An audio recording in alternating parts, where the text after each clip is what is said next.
I was a detective in homicide back then with the police department in 1982. Was on duty, I think it was a Sunday, whatever day, I think it was a Sunday.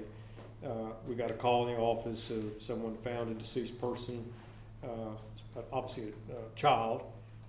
It was next to the dumpster, behind the dumpster at the at Langford Elementary School in southeast Austin. So of course myself and my partner responded. I went to the scene. He went, was going to go to the hospital morgue and prepare for that, and that's how that unfolded. Okay, and so then were you investigating on that case, or Yes. what was your role after that day? Yeah, the way it works, myself and probably a couple other investigators in there worked on it.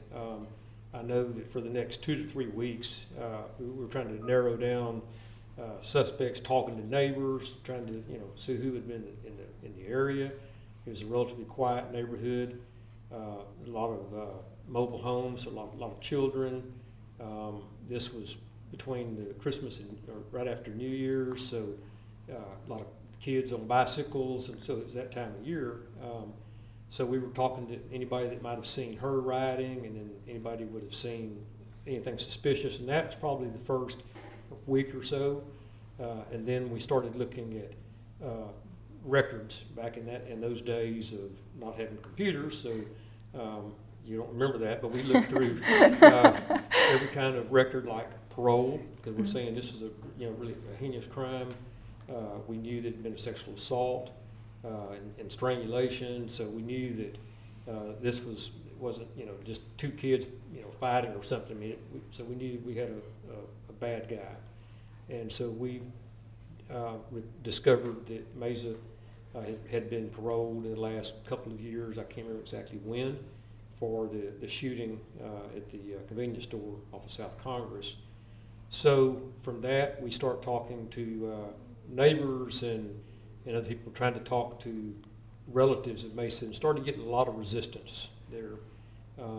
The parents, our mother, wouldn't cooperate. Meza, Raul was not around, couldn't find him.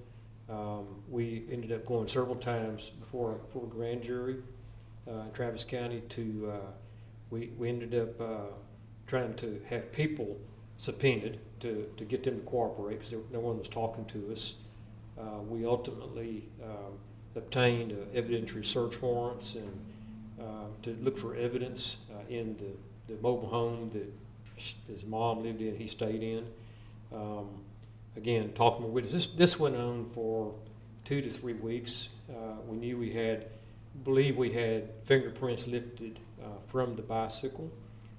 Somewhere along in that 3-4 week period, we did know that his fingerprints were identified on the bicycle. So probably within another week or so, we charged him with capital murder. And then again, at that point, it was kind of collecting evidence. The investigation is not completed, with that. So putting together reports and preparing the case. We fully prepared to go to trial, months later, like would be expected. And then at some point, had gotten a call. We wanted to arrange to try to talk to Meza, and he was in jail. Had been there for a few days, and then we had a call from his counsel, his attorney, that he had agreed to meet with us and talk to us. And it was scheduled for this time of day, in the middle of the afternoon, and we were prepared and talked about who's going to talk and who's going to ask questions, and prepared for that. And I recall getting a call from the DA's office at the time saying, never mind, that'd be canceled, and that a plea deal had been worked out, and that was the end of the case. And of course, we were, in our office, were shocked and,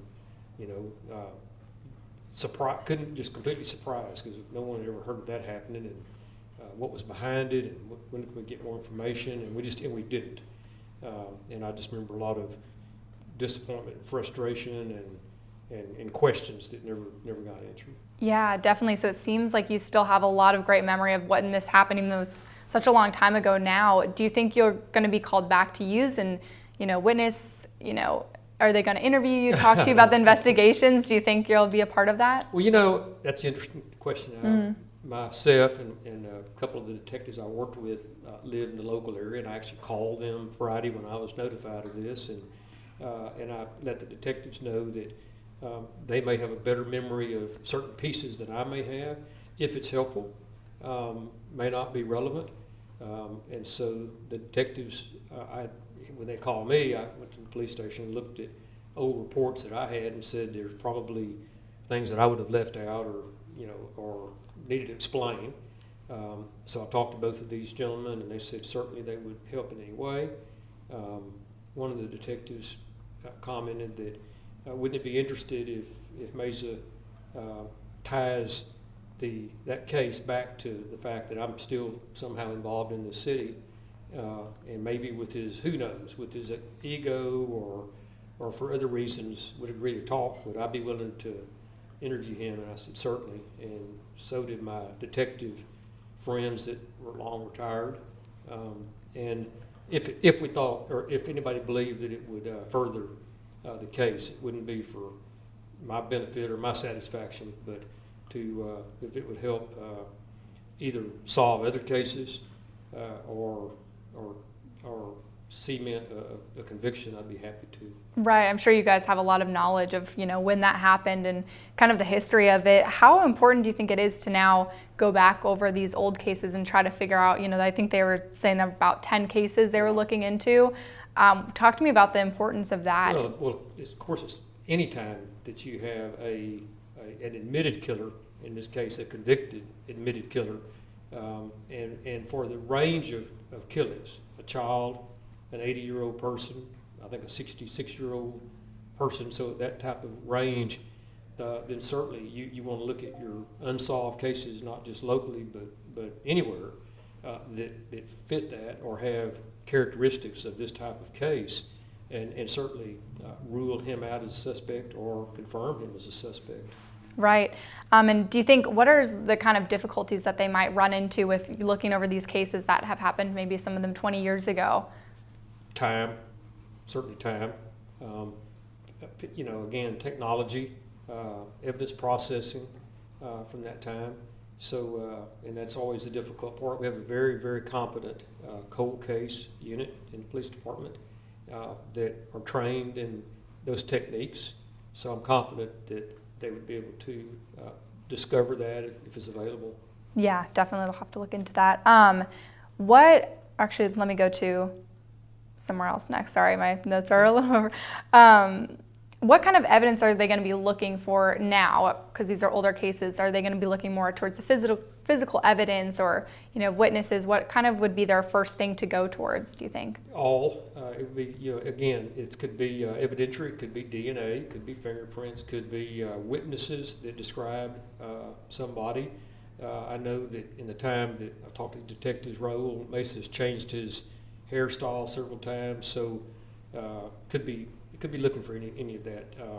Again, looking at proximity to where he's lived or stayed, just again to raise questions, and then then it's looking at reports and see what's documented on those cases, and looking for similarities to determine motive and determine proximity. Was the motive robbery? Was it a known victim, and all that? So that's what they'll be looking at. Okay, yeah, that's what I was going to ask. Are they going to be looking into those commonalities, like the methods used to kill, like to look for the similarities between those? Do you think that will be?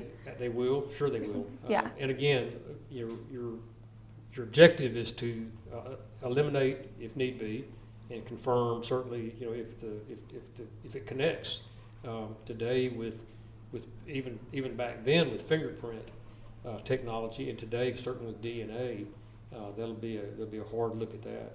Yeah, sure. Definitely. Let's see where to go next. I think you answered that. Do you think there's a certain case that they'll start with first, or are they going to go start from the beginning, like the oldest case, or start with the freshest case, or just look at them all together? Do you think? I'm not real sure. I think Okay. I think they're hitting it from several fronts. I think they're talking to local police department area departments that may have either called the police department because it kind of works both ways. People, they know about this. It's made, I think I heard it's made national news, so people will be looking, they will look at their own unsolved cases and look for similarities or make a contact with detectives here. So I think it works both ways. Okay, so you'll see that. And with all these unsolved cases, obviously, you heard the horrible things that happened in the 80s and now new things that he's confessed towards. Has the justice system failed him in these families and having these unsolved cases? Well, it certainly it failed in this case. I don't, I look for the words, and what failed. Was it a manipulation of the criminal justice system? Was it, was there some with some malfeasance on some parts? Something certainly failed. There had to be something manipulated for the wheels of justice to, first of all, not turn properly, but to turn that fast. Again, unprecedented, where a case would be pled, again, a capital murder case, which someone could be in Texas could be convicted for, and they plead to a case in less than 5 weeks for 30 years, with a very affluent or very expensive defense attorney representing the suspect, which again in itself was very unusual. So again, without having any more information than I had 30 years ago, 40 years ago, it's all speculation about what happened and why. And certainly the travesty is that how many people's lives and how many people's families' lives were disrupted or destroyed because of decisions made 40 years ago. Yeah, definitely. And what have these last few days been like for you, hearing all of this, new stuff going on this past weekend? Yeah, it brings it back. It really, it's one of those, it's never out of your memory. I mean, if I happen to drive through southeast Austin, I recall a case. I recall other cases that were similar profile. That one, I had kids that age, so you never forget that and tie it together. But no, this one, it's, there's many parts of it I'm sure I've forgotten, but there are other parts that remind you like it was last week that we got that call. Yeah, how vivid is that in your memory? It's very vivid. That and I want to stay close to it to see this individual never have an opportunity to commit that type of crime again. Yeah, definitely. I think everyone's hoping that. Is there anything else you wanted to add to this conversation or think that would be important to say? No, I think you covered good questions. Thank you. Yeah. Over 40 years ago, I mean, in likelihood of all this stuff, I mean, you still working? Well, I'm not still working. But you're working. I left and came back. Close, it's time, and then. Yeah, that's it. I mean, just thinking about, just probably haven't even thought about that guy forever. No, I haven't thought. You know what? That's what. And you put that kind of thing in place, right? But it's always been in my mind that, and I thought about it over different parts of my career, that how we've evolved and how much better we've gotten with victims' rights. One of the things that I can picture the parents and the siblings, and today, I don't believe. I'm not saying that the manipulation, the gaming couldn't occur somewhere, not necessarily here, could be anywhere, but I think we're much more attuned to victims' rights now. I don't believe that it wouldn't stand for it. The parents had no standing or access to go, what do you mean? I mean, we hear about all the time where, victims are consulted, they weigh in on decisions with, is it going to trial, or, what are the family's preferences? I mean, all of the advocacies for, rightfully so, for the victims just did not happen back then. It was in the infancy of having victim services, and that's too bad, because I think that had that been in place and had the victims been able to say, wait a minute, no, it's my little girl, I don't, maybe it would have brought it to light, and maybe whatever gaming was going on could not have occurred. And I have no idea what the motive was or anything behind that. Right.